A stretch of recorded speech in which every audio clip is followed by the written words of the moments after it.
aliran-aliran tasawuf, sebenarnya tasawuf ini kajiannya itu hanya 3 saja. Dia tidak lebih dari 3 kajian, yaitu membahas masalah al-qalb, masalah hati atau jantung. Karena ini nanti dibahas panjang lebar oleh para ulama. Ada yang mengatakan qalbun di situ hati, ada yang mengatakan jantung, ada yang mengatakan nur, cahaya, tidak berfisik. Itu pembahasan yang berbeda, nanti akan dibahas. Yang pasti tasawuf itu objek kajiannya membahas masalah hati, atau istilahnya Abu Hasan An-Nadwi, seorang ulama India yang masyhur, ya, yang ayahnya juga disebut sebagai Ibnu Khilqan India, muarrikhun, pakar sejarah. Kitab dari ayahnya Al-Imam Abu Hasan An-Nadwi itu saya baca kurang lebih 1000 lembar, membahas tentang biografi ulama-ulama India. Jadi ulama India itu sangat banyak, dan mereka banyak yang aulia. Nah, jumlah mereka itu saking banyaknya ditulis oleh ayahnya Al-Imam Abu Hasan An-Nadwi bernama As-Sayyid Abdul Hayy Ibnu Fakhruddin Al-Hasani At-Talibi. Beliau membahas biografi ulama-ulama India, para wali-wali India, itu memakan 1000 lembar. Nama kitabnya berjudul Nuzhatul Khawatir, atau yang sekarang mereka juga berikan judul Al-I'lam biman fi tarikhil Hindi minal a'lam, nama kitabnya. Jadi luar biasa. Kita alhamdulillah di belahan dunia ini banyak kaum solihin bertebaran. Adanya mereka itulah rahmatnya Allah. Kalau mereka sudah tidak ada, buat apa Allah membiarkan bumi seperti ini? Mereka tidak, Allah binasakan ini semua. Tapi karena ada sebabnya mereka, para solihin, para aulia, maka Allah masih memberikan rahmatnya kepada kita semuanya. Walaupun kita bukan wali, walaupun kita bukan orang soleh, tapi bibarkatihim, dengan keberkahan mereka kita juga mendapatkan keselamatan dan keberkahan. Jadi kalau kita ingin mengkaji tasawuf, mukaddimatuhu wa ta'rifatuhu, baik prolognya dan definisinya, ada kitab yang membahas bagaimana sih pemikiran para sufi. Karena tasawuf tidak bisa dipisahkan dengan sufi. Tasawuf tidak bisa dipisahkan dengan sufi. Dan harus kita ketahui bahwa di dunia ini, negara-negara yang tadinya bukan beragama Islam tapi berubah menjadi beragama Islam, ada yang mayoritas, ada yang bahkan menjadi Islam terbesar, itu semuanya berkat dakwanya orang-orang tasawuf.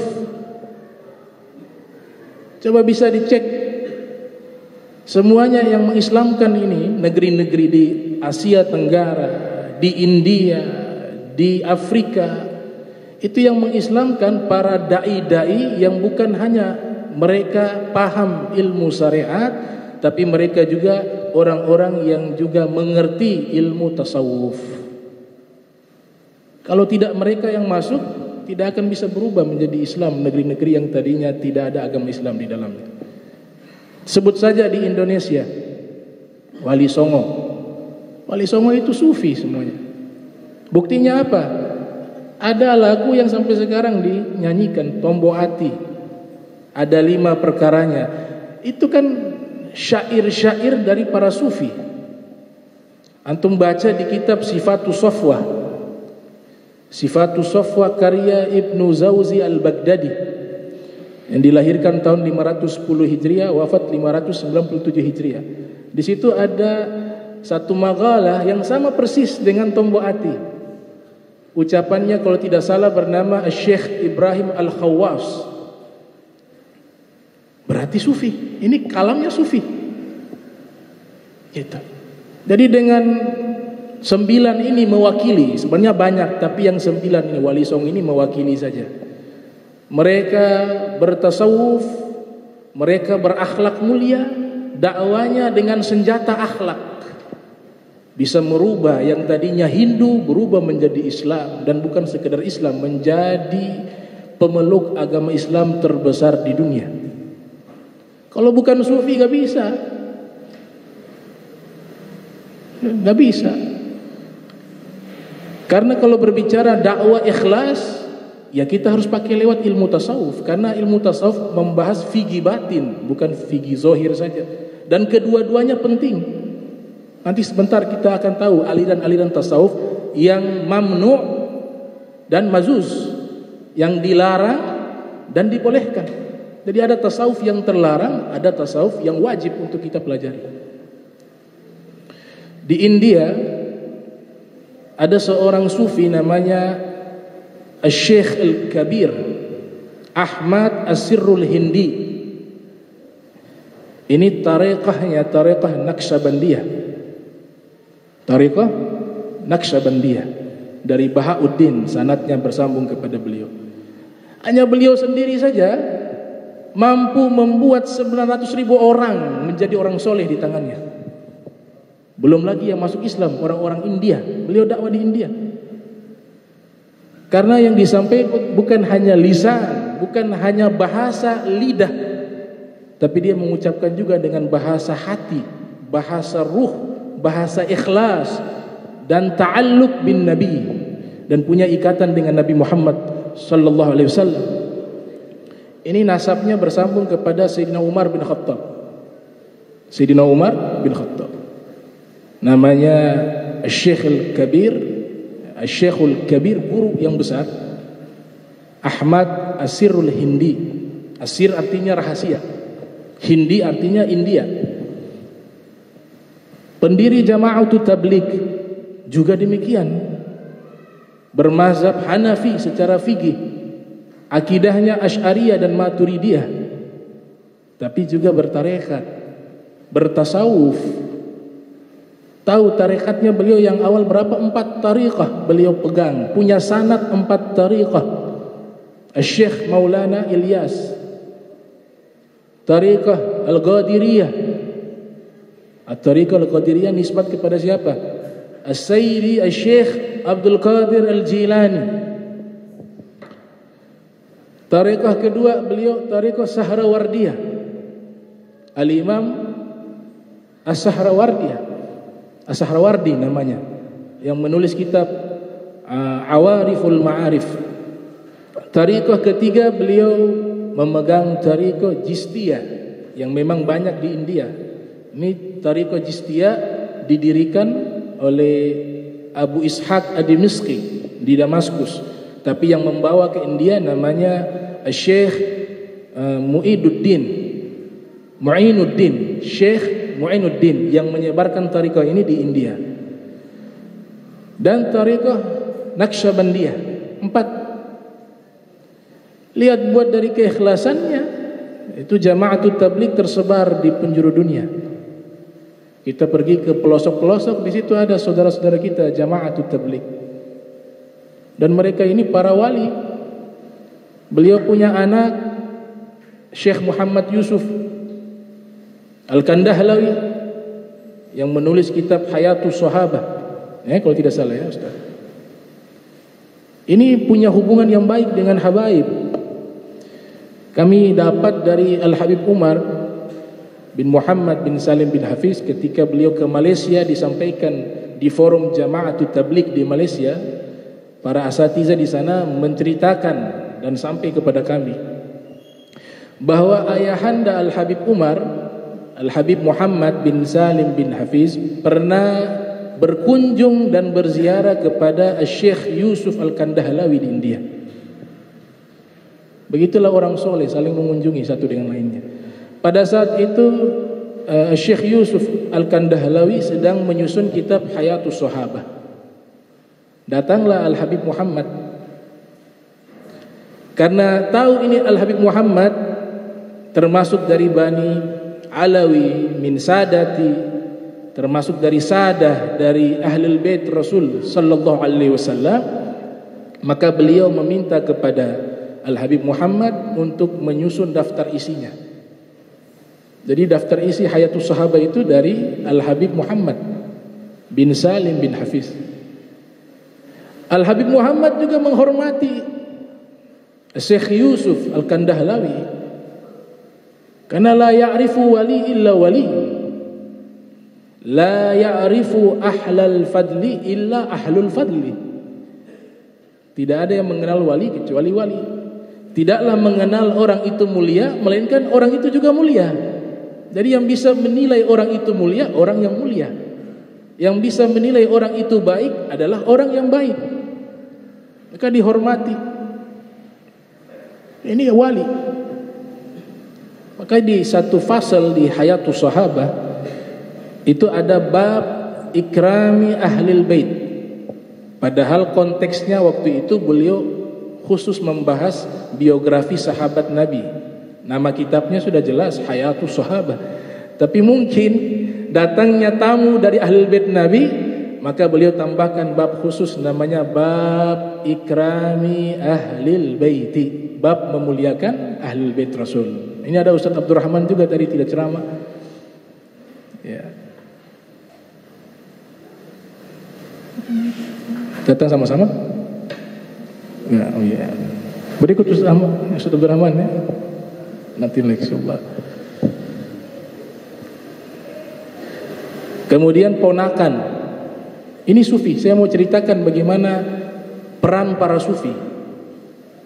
Ini sufi juga, anaknya ayahnya Syekh Ilyas sufi, anaknya Syekh Yusuf Muhammad Yusuf Al-Kandahlawi juga sufi.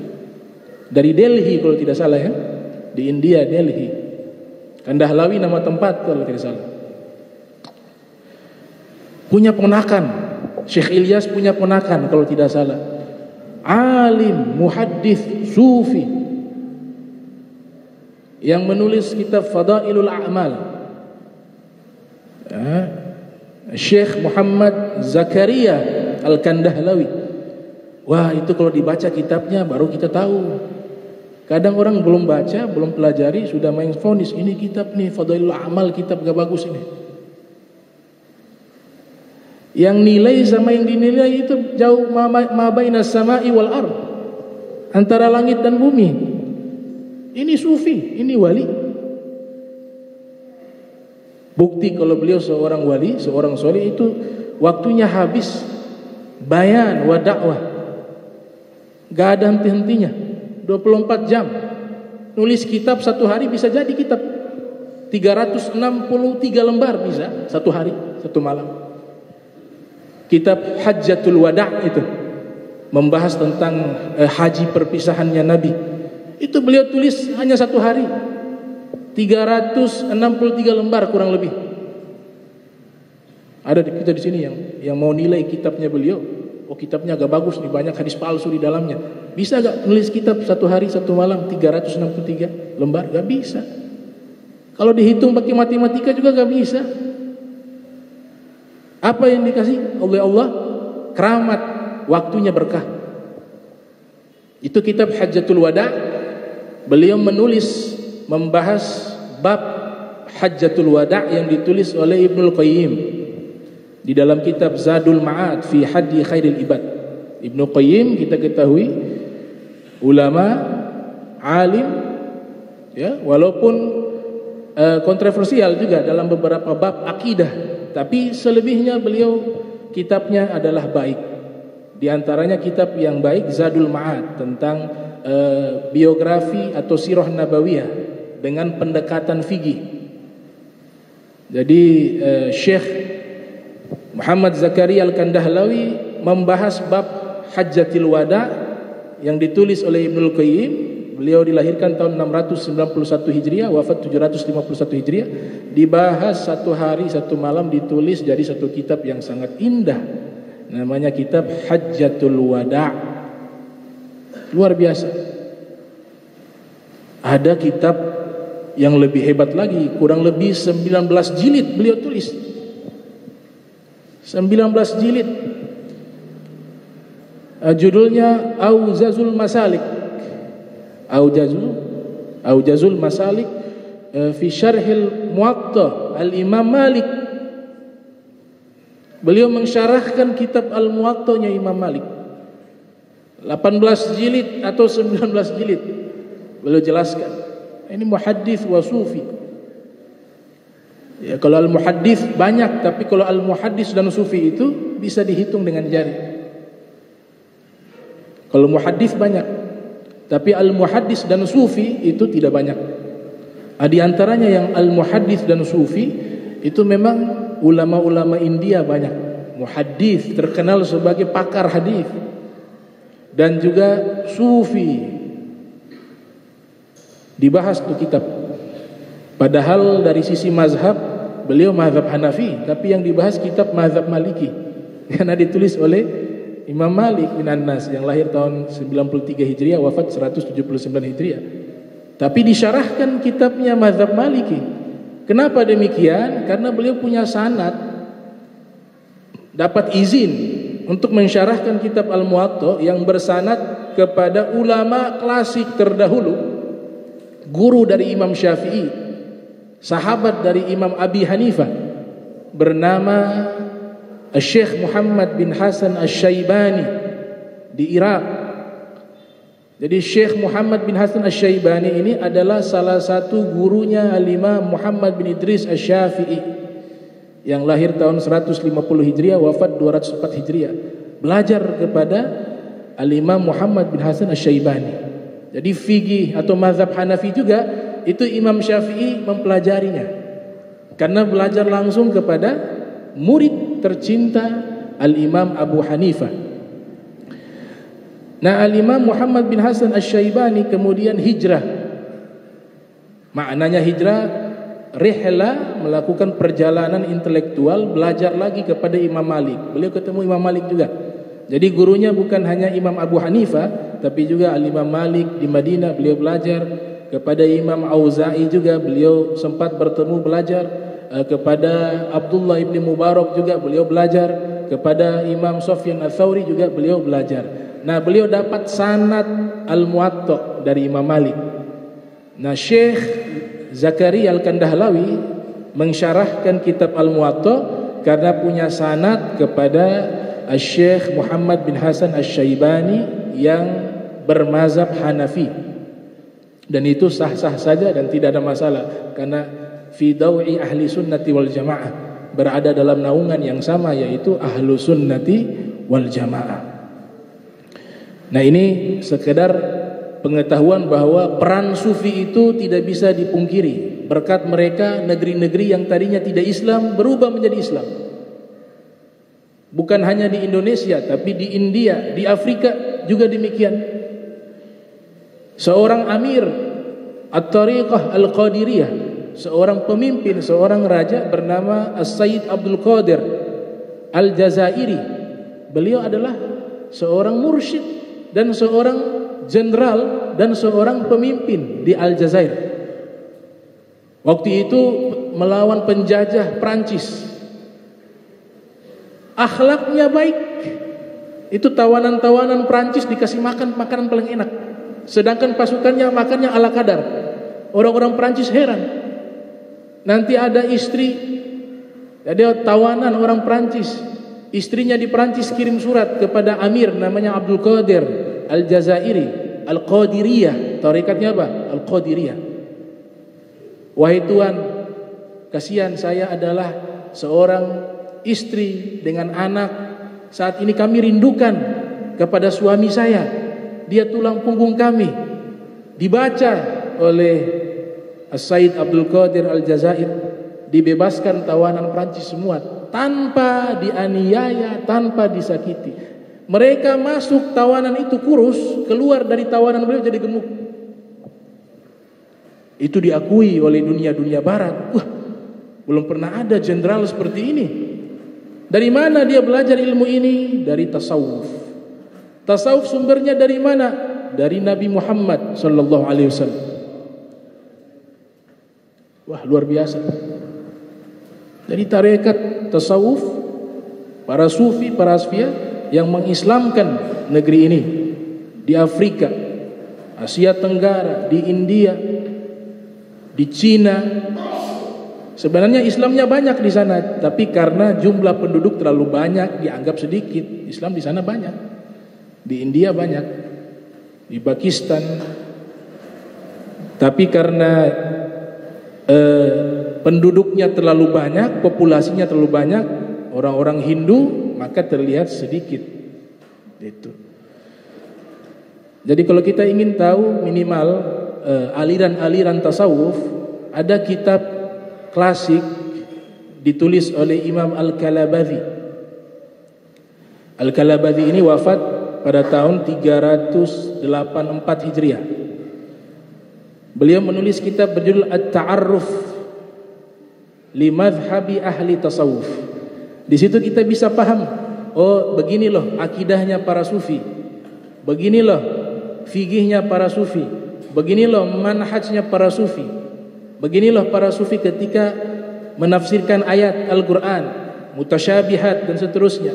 Oh beginilah para sufi memahami hadis-hadis Nabi Muhammad sallallahu alaihi wasallam. Nah minimal kitab itu harus kita baca. Namanya At-Ta'arruf li Madhhabi Ahli Tasawuf. Kemudian kitab berikut ada kitab karya As-Sayyid Abul Hasan An-Nadwi. Beliau beri judul Rabbaniyah wala Rahbaniyah.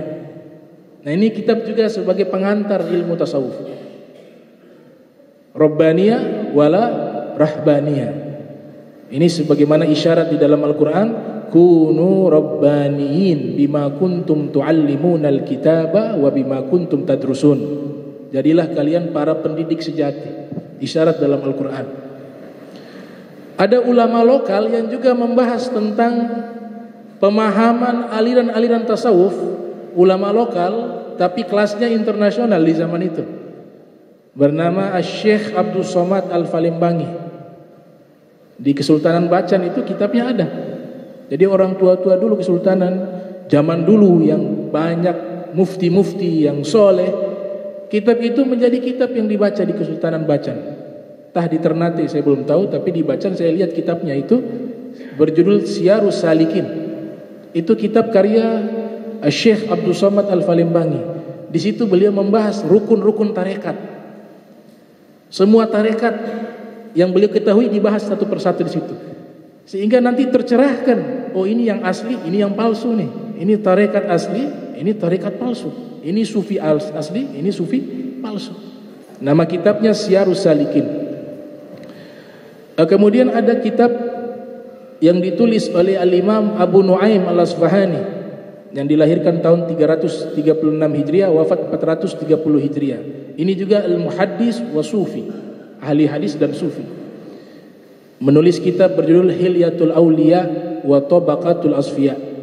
Di situ dibahas biografi sufi-sufi yang asli satu persatu, mulai dari zaman Nabi Muhammad SAW, para sahabat dibahas, dari golongan mereka yang sufi diantaranya Ahlus Suffah, diantaranya Al-Khulafa'ur Rasyidun, semuanya itu sufi mereka secara praktek.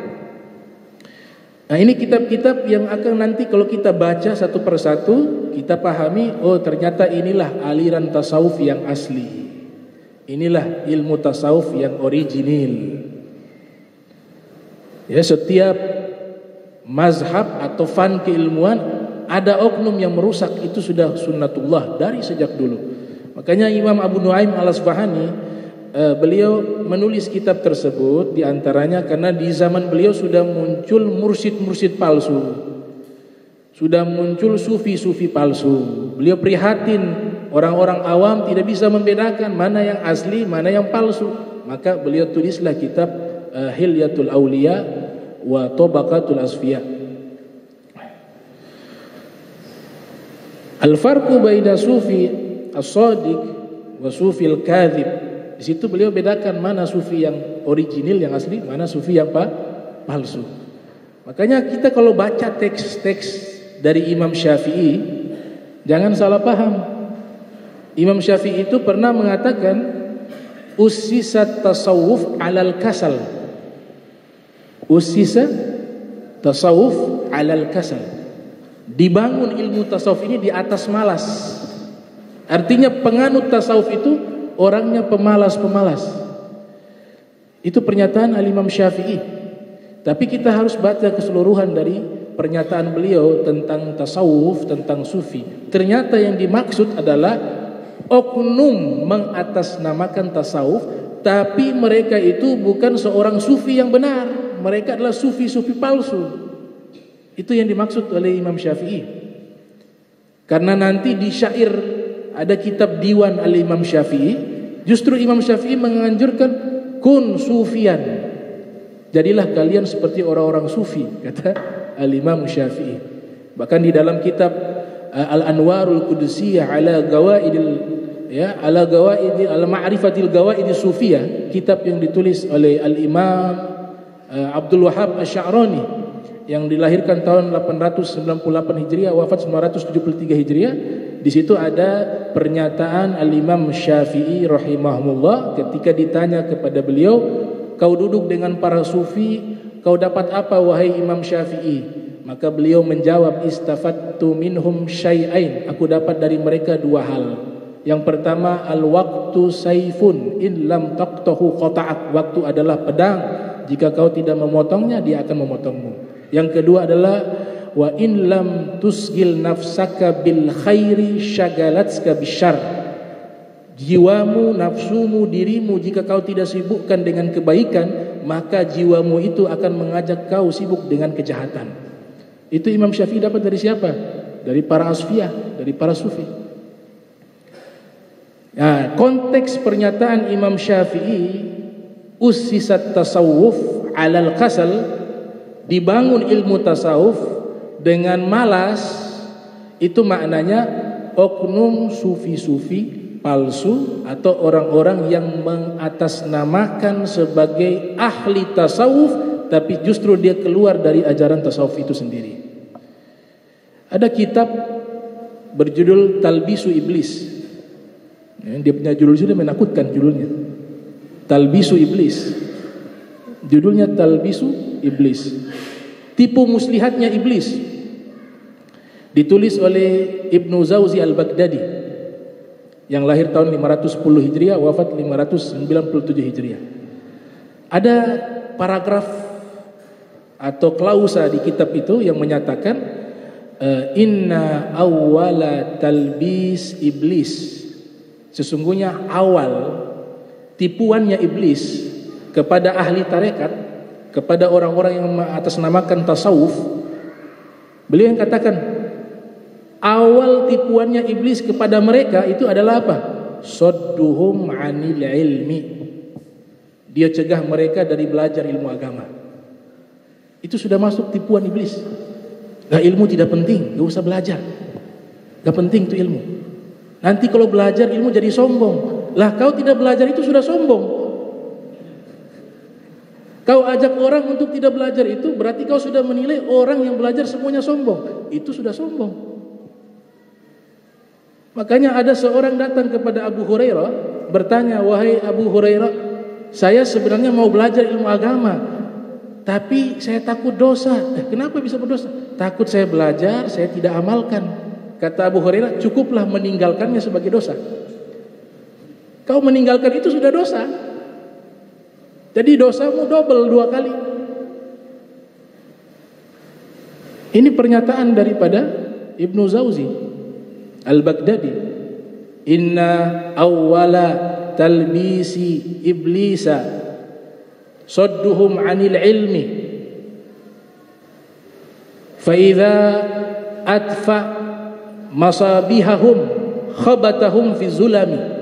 Tujuannya apa? Li'anna ilma nur, karena ilmu itu cahaya. Kalau kita belajar ilmu balaghah dalam fan ilmu bayan, itu kan namanya at-tashbih. Al-ilmu nur, ai bermakna kan nur. Ilmu itu seperti cahaya. Al-ilmu musyabbahu wa kan nuri musyabbahu bih. Ya, rukun tashbih ada 4. Ada yang diserupakan dan ada yang menserupakannya. Nah, ilmu dia bagaikan apa? Cahaya. Tujuan iblis menghalangi orang-orang untuk belajar Katanya ilmu isi. Kalau ilmu syariat kuli misalnya. Ilmu syariat kuli. Nah ini kata Ibnu Jauzi, dia sudah ditipu oleh iblis. Karena ilmu itu justru cahaya. Engkau masuk ilmu tasawuf juga, itu butuh ilmu. Engkau tahu penyakit hatimu itu butuh ilmu. Nabi wajibkan thalabul ilmi faridatun ala kulli muslim. Kok bisa ada tarekat yang mengatakan jangan belajar ilmu agama? Oh, berarti ditolak. Karena yang buat tarekat tertinggi Nabi Muhammad.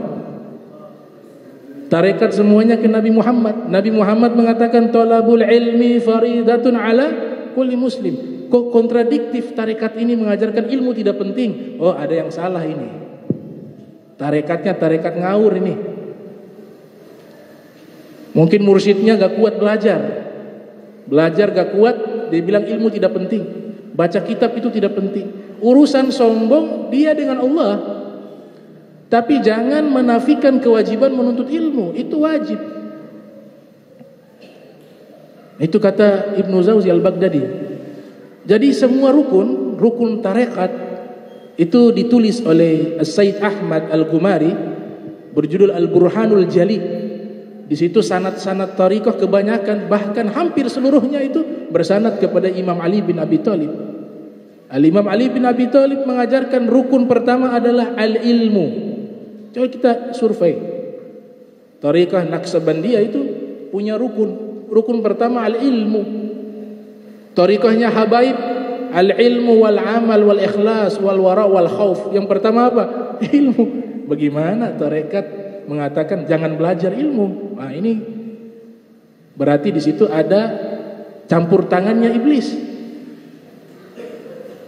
Ada campur tangannya iblis merusak pemahaman ini.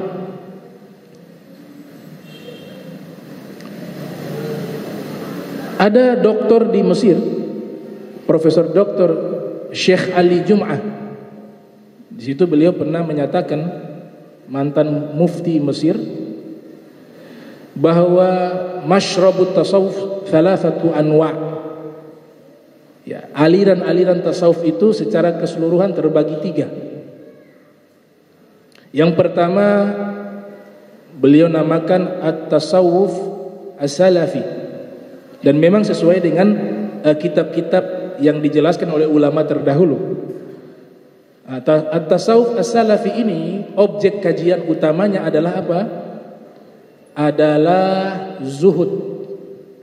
Karena di masa-masa itu Islam, dunia terbuka bagi Islam pada waktu itu. Karena yang menguasai dunia di zaman itu adalah Daulah Abbasiyah, Daulah Umayyah. Itu lagi berkembangnya Islam secara geografis, secara ekonomi, secara kekayaan material, semuanya terbuka besar. Peradaban ada di tangan umat Islam pada zaman itu. Maka kekayaan berlimpah.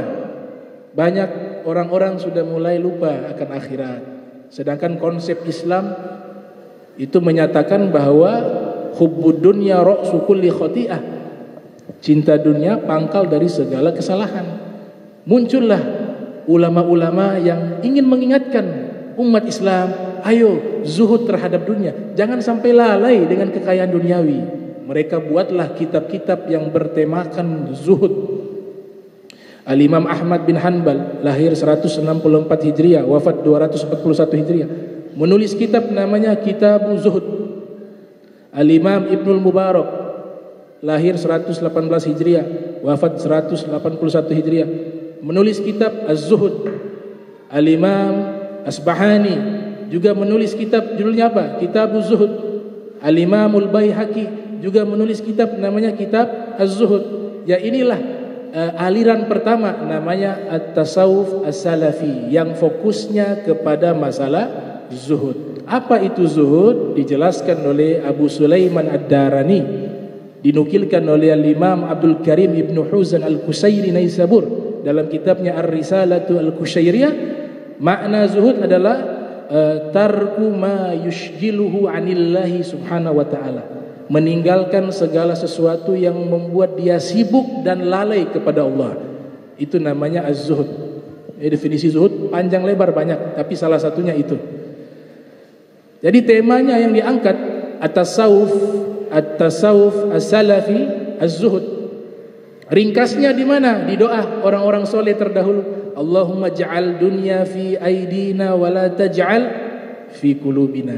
Ya Allah, jadikan dunia cukup di tangan kami. Jangan kau jadikan dunia itu di dalam hati kami. Nabi Isa alaihi salam mengatakan, la yastaqimu hubbud dunya wa hubbullah fi qalbi mu'minin kama la yastaqimu al-ma'u wan nar fi ina'in wahid. Tidak mungkin bisa menyatu cinta kepada Allah dan cinta kepada dunia di dalam satu hati orang beriman. Tidak mungkin bisa menyatu. Sebagaimana tidak mungkin menyatu air dan api di dalam satu wadah. Ini tasawuf yang seperti ini harus kita pelajari. Berarti butuh apa? Riyadhah. Makanya namanya suluk. Dalam istilah terminologi tasawuf ada namanya suluk. Adabu sulukil murid. Etika para murid untuk menempuh jalan menuju kepada Allah. Jalan menuju kepada Allah, dia harus punya bekal. Bekal diantaranya adalah az-zuhud. Izhad fid dunya yuhibbakallah. Zuhud terhadap dunia, niscaya Allah cinta kepadamu. Nah, ini tasawuf ini bagus dipelajari. Malahan harus kalau mau dekat dengan Allah, dicintai Allah dan dicintai oleh Rasulullah sallallahu alaihi wasallam, harus punya sifat-sifat seperti ini. Baru bisa dia ma'iyah, dia bisa bersama dekat dengan Allah dan Nabi Muhammad sallallahu alaihi wasallam. Karena Nabi yang katakan kalau zuhud pasti Allah cinta kepadamu dan pasti manusia cinta kepadamu. Manusia di situ adalah yang pertama Nabi Muhammad. Setelah itu manusia lainnya. Aliran tasawuf yang kedua disebut dengan at-tasawuf as-sunni. At-tasawuf as-sunni atau disebut tasawuf al-akhlaqi. Tasawuf akhlak. Di sini mereka menggabungkan al-jam'u baina syari'ati wa tariqah, menggabungkan antara syariat dan tariqah, atau menggabungkan fikih zahir dengan fikih batin. Fikih zahir dengan fikih batin. Di antara ulama-ulama yang menulis kitab dan membahas tentang tasawuf akhlaki adalah Abul Haris Al-Muhasibi yang terlama, Imam Junaid Al-Baghdadi, As-Siri As-Sakhati, dan ulama-ulama sufi lainnya. Yang menjadi terkenal kitab yang mengawali daripada era tasawuf al-akhlaqi yang membahas tentang akhlak, walladzi ba'atsa fil ummiyina rasulan minhu yaslu 'alaihim ayatihi wa yuzakkihim. Nah, kata yuzakkihim ini nih adalah mensucikan. Maknanya apa? Mensucikan hati dan jiwa. Disitulah namanya tasawuf al-akhlaqi. Yang terkenal diantaranya bernama Abu Nasir As-Siraj At-Tusi. Beliau menulis kitab tasawuf al-akhlaqi berjudul Al-Luma'. Kemudian muncul ulama berikutnya bernama Al-Imam Abu Talib Al-Makki, menulis kitab berjudul Qutul Qulub, yang wafat pada tahun 386 Hijriah. Ulama berikutnya juga muncul Al-Imam Al-Kushairi, menulis kitab Ar-Risalatu Al-Kushairiyah.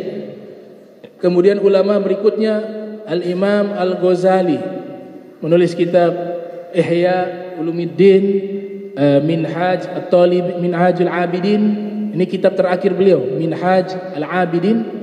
Kemudian kitab Muqasyafatul Qulub dan kitab-kitab tasawuf lainnya. Nah, tasawuf inilah yang hukumnya wajib dipelajari, bukan sunnah lagi. Tasawuf akhlak itu hukumnya fardu ainin. Kata siapa? Kata Al-Imam Al-Ghazali dan Al-Imam Abu Hasan As-Sazili. Beliau mengatakan, man lam yataghalghal fi ilmina hadza mata musirran 'alal kaba'ir wa huwa la yash'ur. Siapa yang tidak memperdalam ilmu ini, maksudnya apa? Tasawuf al-akhlaki, saya khawatir dia meninggal dunia membawa dosa-dosa besar tapi dia tidak menyadarinya. Wah, sholatnya luar biasa, baca Al-Qur'annya luar biasa, tapi dia lupa nih, ada amalan hati yang Allah hisab. Ada penyakit iri hati, ada penyakit dengki, ada penyakit sombong, ada penyakit ria, ada penyakit uzub. Ini menghancurkan ibadahnya. Iyyakum wal hasad fa innahu ya'kulul hasanat kama ta'kulun narul hatab. Kata Nabi, hati-hati dengan sifat iri hati. Karena sifat iri hati dia menghancurkan pahala-pahala kebaikan sebagaimana api menghancurkan kayu bakar menjadi debu. Kebaikan-kebaikan zahir saja, tapi dia lupa di dalam hatinya. Dalam hatinya dia lupa. Itu juga adalah wajib. Yauma la yanfa'u malun wala banun illa man ata Allah biqalbin salim. Hati selamat baru bisa selamat di sana. Ini yang wajib, ini yang harus dipelajari. Maka konteksnya, intisarinya daripada tasawuf al-akhlaki sudah dinukilkan oleh Al-Habib Abdullah Al-Haddad, yang ulama mengumpamakan Imam Ghazali sebagai pengusaha kain. Kain ini nanti mau dibuat pakaian, tapi yang punya kain itu Imam Al-Ghazali. Kemudian diserahkan kepada Syekh Abdul Wahab Sya'rani adalah tukang gunting kain. Kemudian Al-Habib Abdul Haddad, beliau yang menjahitkan itu menjadi pakaian. Apa kata beliau? Alaika bitaqwallah fi sirri wal alan wa qalbaka nazifhu minar rijsi wad daran. Hendaklah kau bertakwa kepada Allah di saat sendiri maupun di saat ramai, di saat tersembunyi maupun di saat terang-terangan. Dan jangan lupa, hatimu kau bersihkan dari penyakit-penyakit hati, dari kotoran-kotoran hati. Ini syair ini sudah mewakili ilmu yang wajib, yang zahir dan yang batin. Takwa zahir, salat, zakat, puasa, haji zahir, wajib. Hati dibersihkan dari penyakit juga wajib. Kalau dua-dua ini dilaksanakan secara sempurna, maka disebut sebagai orang soleh, disebut sebagai orang yang selamat di dunia maupun di akhirat. Ini yang wajib. Yang ketiga, yang ketiga ini tasawuf yang terlarang. Yang ketiga ini tasawuf yang terlarang. Saya minta waktu agak panjang karena menuntaskan ini. Tasawuf yang terlarang disebut oleh para ulama at-tasawuf al-falsafi. Tasawuf filsafat. Ini tasawuf yang terlarang. Terlarang kepada umat Islam secara keseluruhan. Hanya orang-orang tertentu saja yang sudah mencapai derajat maqam sebagai wali, yang pangkatnya sudah mencapai derajat orang-orang yang sudah pernah mengalami pengalaman spiritual. Maka bagi mereka boleh, selain daripada itu tidak boleh. Ilmu ini kalau bukan bidang dan bukan orang yang berhak belajar ilmu tasawuf falsafi, dia keluar dari alumni ini dua. Jadi gila, sakit, stres, atau yang kedua dia jadi sesat. Saya bertanya ke seorang ulama di Jordania. Ya, walaupun beliau ini kontroversial juga, tapi kita ambil baiknya tentang masalah at-tasawuf al-falsafi. Saya bertanya kepada beliau, Al-Habib Hasan bin Ali As-Saqqaf di Jordania, bagaimana kitab ini Al-Insanul Kamil karya Syekh Abdul Karim Al-Jili. Ini tasawufnya tasawuf falsafi. Beliau mengatakan kurang lebih di dalam WA itu, beliau balas menggunakan WA, bahwa ilmu ini tidak bermanfaat bagi penuntut ilmu dan juga bagi ulama, apalagi orang awam. Karena makhlutat bit tasawuf, karena ibarat-ibarat yang ada di kitab itu tercampur dengan makhlutat bil falsafah, tercampur dengan filsafat, tercampur dengan filsafat. Dan juga yang mereka tulis tidak sadar. Orang-orang tasawuf falsafi yang mereka tulis, mereka tidak sadar. Mereka tidak sadar.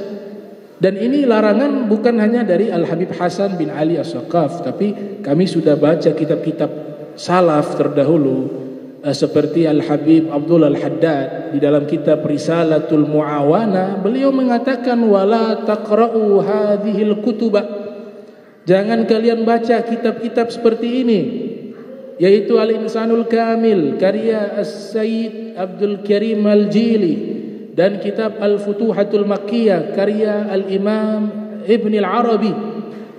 Jangan dibaca. Coba perhatikan kalimat ini, pasti beliau sedang sampaikan ke siapa? Ke murid-muridnya. Murid-muridnya Imam Haddad itu ulama-ulama besar, wali-wali Allah. Kalau bagi mereka saja sang guru melarang membacanya, bagaimana kita yang awam? Nah, ini kitab-kitab yang masuk at-tasawuf al-falsafi. Secara historis kita harus tahu sejarahnya kenapa tasawuf ini terlarang. Jadi bukan hanya tasawuf yang terlarang, kita harus tahu sejarah dulu, latar belakangnya dulu, kronologisnya dulu. Kita harus tahu sejarah bahwa di masa Daulah Abbasiyah, di masa Khalifah Abu Ja'far Mansur dan juga Khalifah Harun ar-Rasyid dan juga Khalifah Ma'mun, di masa mereka ini masa kemajuan ilmu pengetahuan, karena mereka menerjemahkan buku-buku filsafat yang berasal dari Yunani, berasal dari Persia, berasal dari India. Semua buku-buku asing itu diterjemahkan ke dalam bahasa Arab dan dikembangkan oleh para pemikir-pemikir Islam, para praktisi-praktisi Islam. Maka berkembanglah dan terjadi alkulturasi, percampuran ilmu filsafat dengan Islam, tercampur aduk. Ada dampak positifnya, ada dampak negatifnya. Dampak positifnya itu ilmu-ilmu tajribah berkembang, ilmu-ilmu kita sebut ilmu-ilmu yang bermanfaat selain ilmu agama, ilmu matematika, ilmu kedokteran, ilmu mantek, itu berkembang pesat. Ilmu geografi, ilmu astronomi. Kenapa bisa berkembang ilmu ini? Karena ulama-ulama memadukan ilmu-ilmu agama Islam dengan ilmu-ilmu filsafat. Ilmu-ilmu filsafat berkembang. Nah, dibuatlah satu institusi yang khusus untuk meriset ilmu-ilmu tersebut dan menerjemahkan kitab-kitab tersebut, disebut dengan Baitul Hikmah atau Khazainul Hikmah. Mulai dikembangkan oleh Abu Ja'far Al-Mansur. Beliau lahir tahun 95 Hijriah, wafat 158 Hijriah. Kemudian dilanjutkan oleh Harun ar-Rasyid yang lahir tahun 149 Hijriah, wafat 193 Hijriah. Dan pada puncaknya dikembangkan secara besar-besaran, secara masif oleh Khalifah Ma'mun yang lahir tahun 170 Hijriah.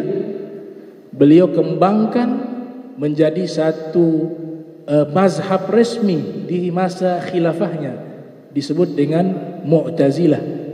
Itu karena pengaruh apa? Pengaruh filsafat ke ilmu akidah. Jadilah muncul firqah namanya Mu'tazilah. Ini sejarah ini. Makanya Al-Imam Al-Ghazali beliau mengkritisi pemikiran-pemikiran filosof muslim seperti Ibnu Sina dan Al-Farabi. Imam Ghazali tulis kitab studi kritis berjudul Tahafatul Falasafah, kerancuan ilmu filsafat, dan juga kitab Maqasidul Falasafah. Tapi nanti muncul ulama bernama Ibnu Rushdi mengkritik Imam Ghazali, menulis kitab berjudul Tahafatut Tahafut yang mengkritik Imam Al-Ghazali. Nah, kesimpulannya inilah awal mula ilmu-ilmu Islam, dia tercampur dengan filsafat. Filsafat tidak semuanya buruk, tapi juga tidak semuanya baik. Harus diseleksi. Makanya Imam Ghazali tugasnya menyeleksi. Di dalam kitab Tahafatul Falasafah itu beliau mengkritisi pemikiran Ibnu Sina dan Al-Farabi, tapi ada bagian-bagian yang benar beliau tidak kritik. Ini benar, tapi ada yang keliru dikritik. oleh beliau.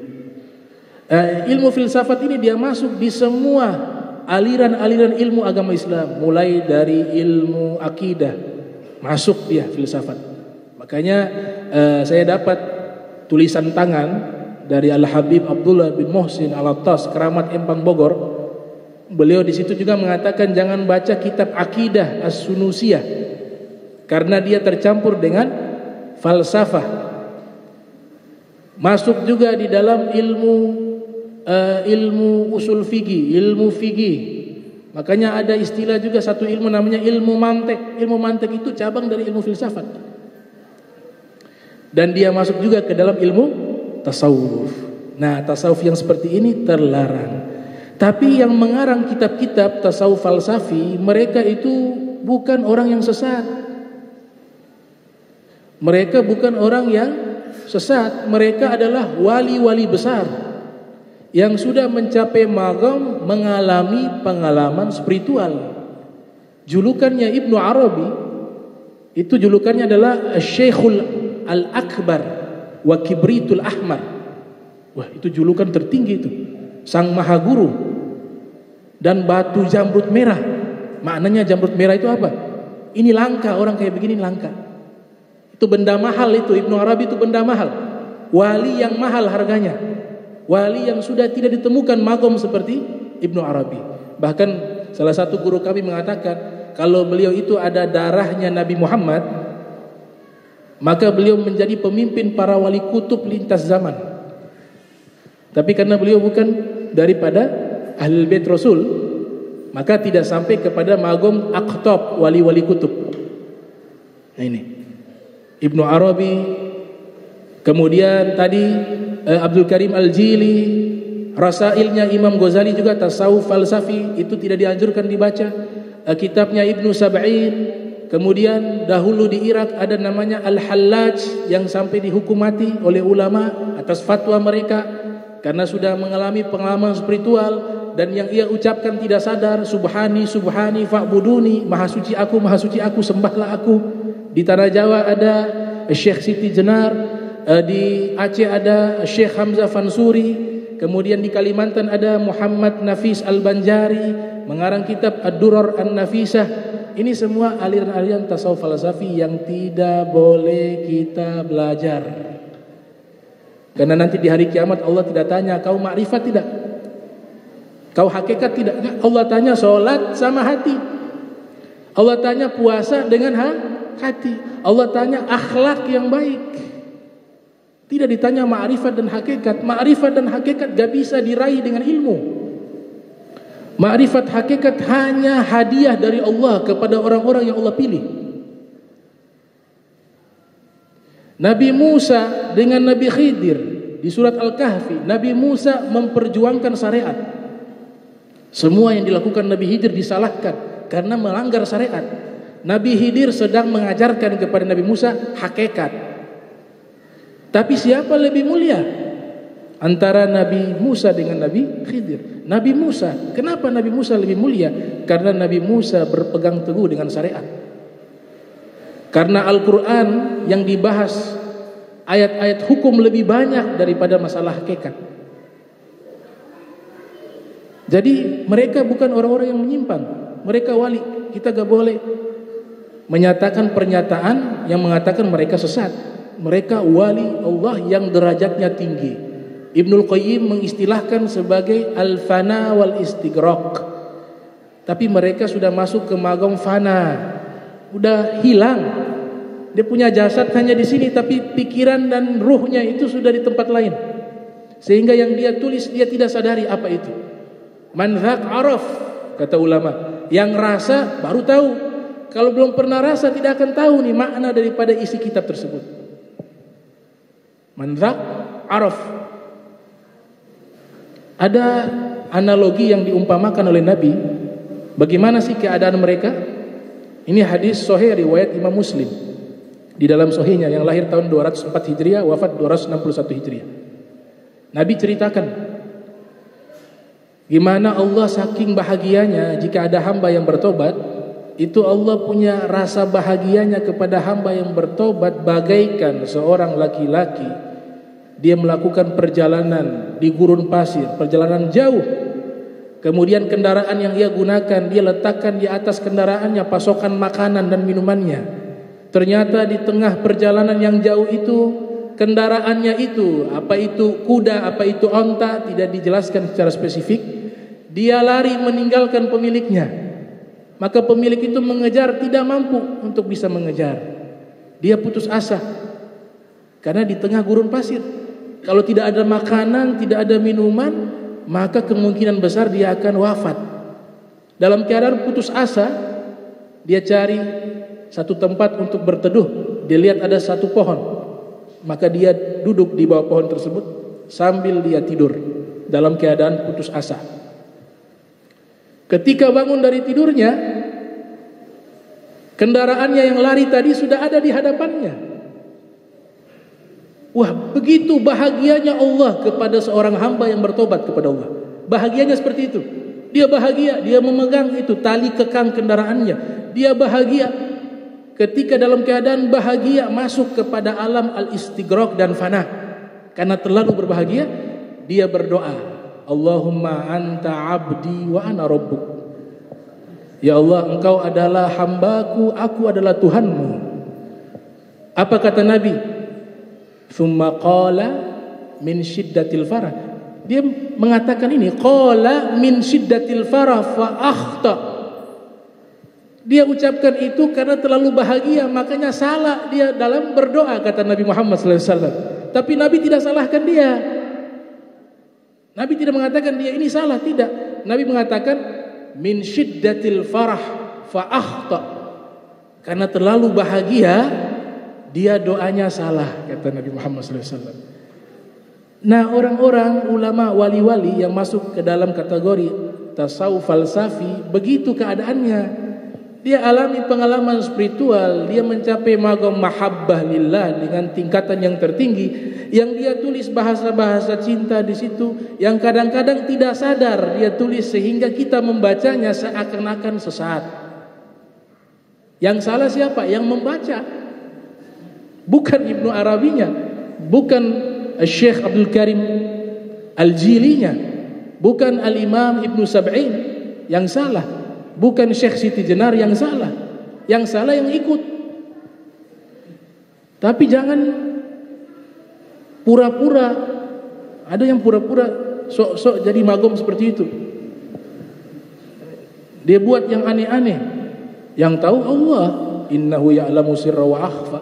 Allah tahu yang tersembunyi di hati kamu, niat kamu apa seperti itu. Yang normal-normal saja. Agama ini agama untuk orang mukallaf. Mukallaf itu ada namanya apa? Akal.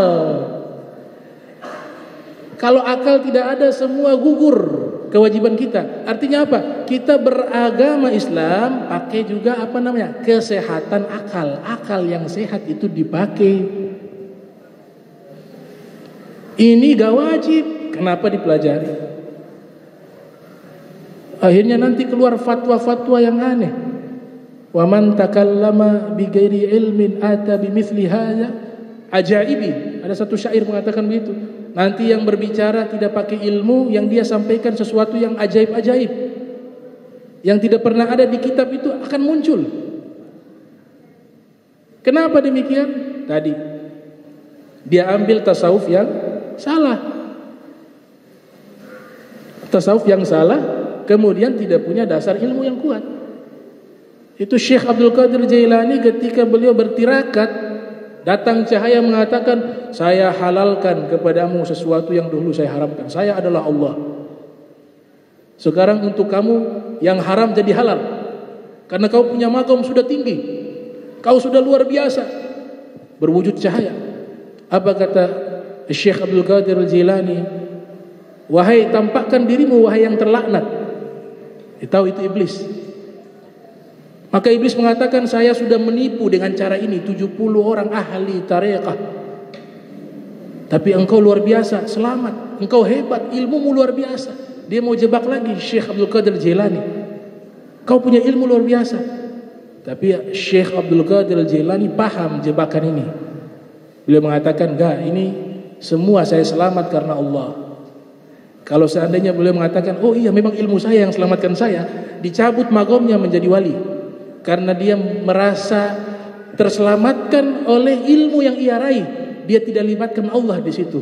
Padahal segala sesuatu adalah kekuasaannya Allah Subhanahu wa taala. Masya Allahu kan wa ma lam yasha lam yakun. Jadi tidak mudah. Makanya ukur dirilah. Ya, ini yang syariat saja belum benar. Mau loncat-loncat ke situ. Sudah begitu salah ngajak orang. Sudah gitu meremehkan orang-orang yang di masjid sholat, yang sibuk belajar, diremehkan mereka.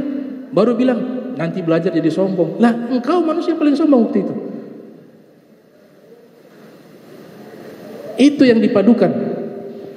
Jadi yang wajib adalah at-tasawuf as-salafi, at-tasawuf as-sunni atau tasawuf al-akhlaki. Inilah yang wajib yang harus kita pelajari. Makanya zahir kita baik, juga hati kita juga baik.